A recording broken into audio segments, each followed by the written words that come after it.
जय हिंद। डे 7 एक week complete होने वाला है और इस कंप्लीशन पे एक बहुत ही यूनिक सी प्रैक्टिस है और बिल्कुल पहली बार आने वाली प्रैक्टिस है। यानी जो मैंने पिछली प्रैक्टिसेस में नहीं करवाई है। बिल्कुल एक यूनिक सी प्रैक्टिस है।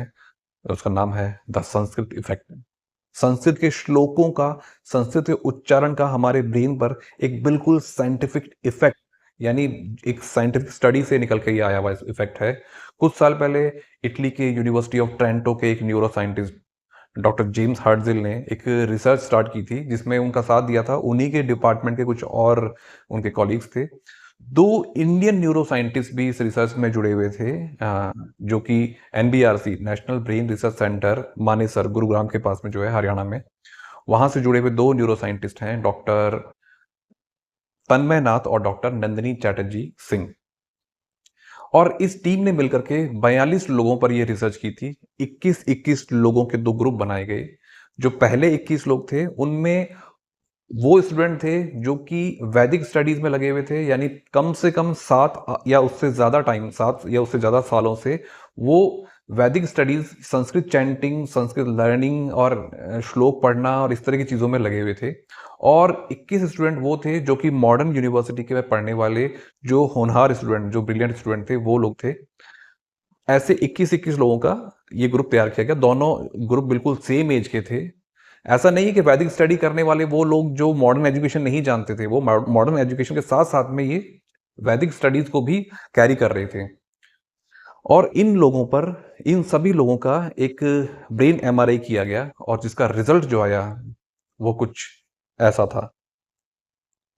इस रिजल्ट पे जाने से पहले हम ब्रेन के कुछ छोटे छोटे पार्ट्स हैं उसके बारे में कुछ जान लेते हैं। सबसे पहले ग्रे मैटर। ग्रे मैटर ये ब्रेन का वो रीजन है जो कि न्यूरन सेल से भरा हुआ है।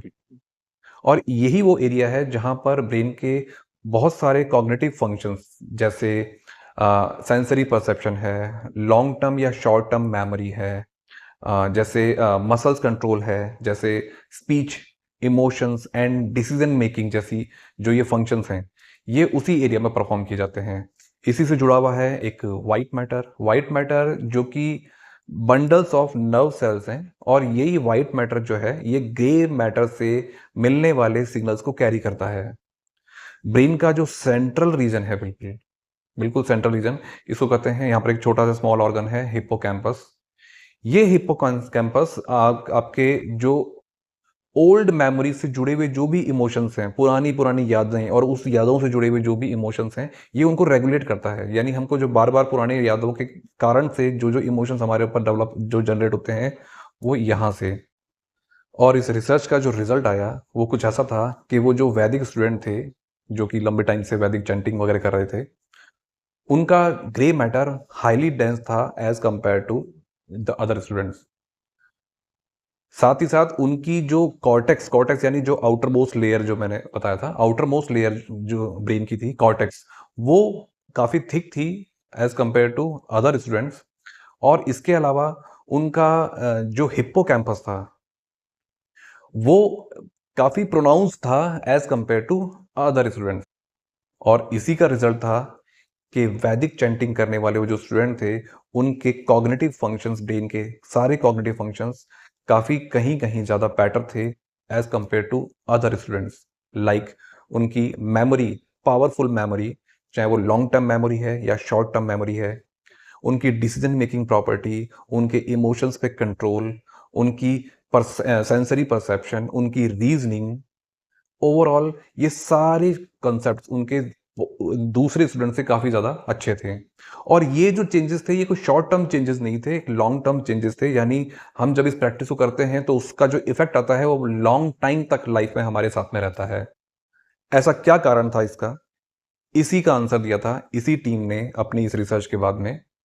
जब जब हम संस्कृत चैंटिंग करते हैं, श्लोक पढ़ते हैं या उनको मेमोराइज करते हैं, यानी संस्कृत का उच्चारण किसी तरह से जब भी हमारे मुंह से और रिपीटेडली होता है, बार बार होता है, तो उसका रिजल्ट ये होता है कि जब हम संस्कृत बोल रहे होते हैं, यानी संस्कृत एक ऐसी भाषा है जिसको बोलने के लिए हमको प्रिसाइज अटेंशन देना पड़ता है, प्रिसाइज एनालिसिस करना पड़ता है, और उसका रिजल्ट ये होता है कि हमारा ब्रेन स्टिमुलेट हो जाता है। ये एक प्रकार की ब्रेन की एक्सरसाइज हो जाती है। और इसी एक्सरसाइज का रिजल्ट ये निकलता है कि हमारा ब्रेन इस तरह से वर्क करने लगता है, उसके कॉग्निटिव फंक्शंस इंप्रूव होने लगते हैं। जितने भी संस्कृत श्लोक हैं हमारे वैदिक ग्रंथों में, उपनिषदों में, वेदों में, उन सब में philosophical, spiritual and scientific knowledge भरा हुआ है। तो यानी इस रिसर्च का एक फ़ायदा, यानी इस प्रैक्टिस का एक फ़ायदा ये भी मिलता है कि जब हमारे ब्रेन के कॉग्निटिव फंक्शंस इंप्रूव होते हैं और साथ ही साथ जब हम वैदिक श्लोकों को पढ़ते हैं, तो उसमें जो नॉलेज है, उसके अदर जो बेनिफिट्स हैं, वो भी पोटेंशियल बेनिफिट्स हमको मिलने लगते हैं। तो बस यही प्रैक्टिस हमको करनी है। छोटे से तौर पे इसको स्टार्ट करना है। बिलीव मी, इसका इफ़ेक्ट मैंने अपने खुद के ऊपर देखा है। मैं बहुत लंबे टाइम से संस्कृत प्रैक्टिस कर रहा हूँ। मुझे संस्कृत पढ़नी ऐसा आती, मतलब सिर्फ़ पढ़नी आती है। मैं संस्कृत को ऐसा बोलचाल में नहीं जानता। लेकिन संस्कृत चैंटिंग, संस्कृत स्पीकिंग, यानी संस्कृत का उच्चारण करने का मैं एक बहुत लंबे समय से इस प्रैक्टिस को मैं कर रहा हूँ। कई साल हो गए मुझे करते हुए इसको। मुझे जहाँ तक ध्यान है 7-8 साल तो मुझे याद है।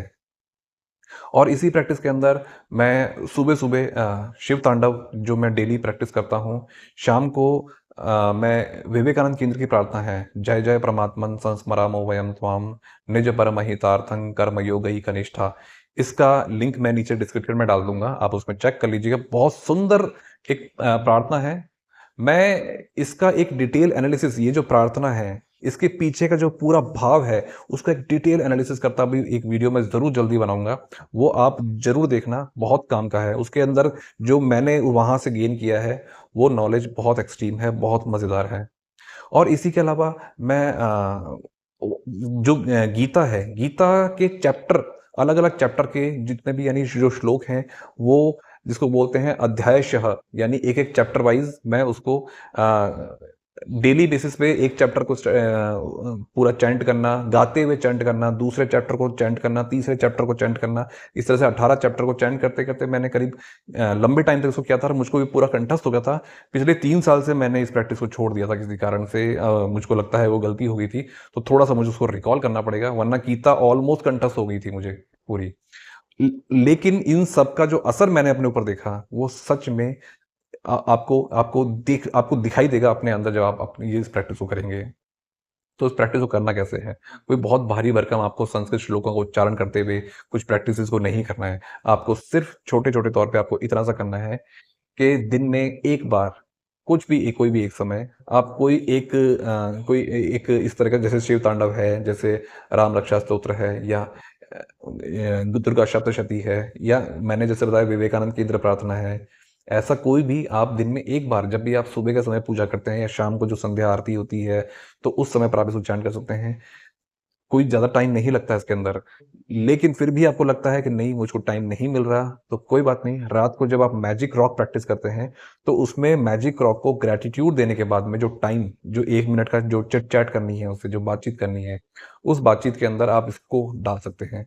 यानी वो बातचीत करने के बजाय आप वो कुछ भी, कोई जाप है किसी तरह का, कोई संस्कृत जैसे महामृत्युंजय मंत्र है या गायत्री मंत्र है या और दूसरे जो मंत्र हैं, उनका जो आप चैंटिंग उसके साथ में कर सकते हो।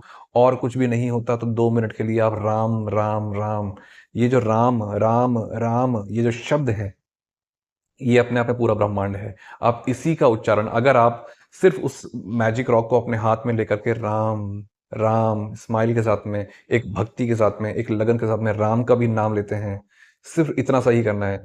ये प्रैक्टिस मैंने जानबूझकर इस बार ऐड करी है, इसका रिज़ल्ट एक्सट्रीम आता है, बहुत गज़ब का आता है, करके देखना, ये बहुत ही पावरफुल टेक्निक है। इसके रिज़ल्ट्स आपको ज़रूर देखने को मिलेंगे। तो फिर मिलेंगे नेक्स्ट प्रैक्टिस में। जय हिंद।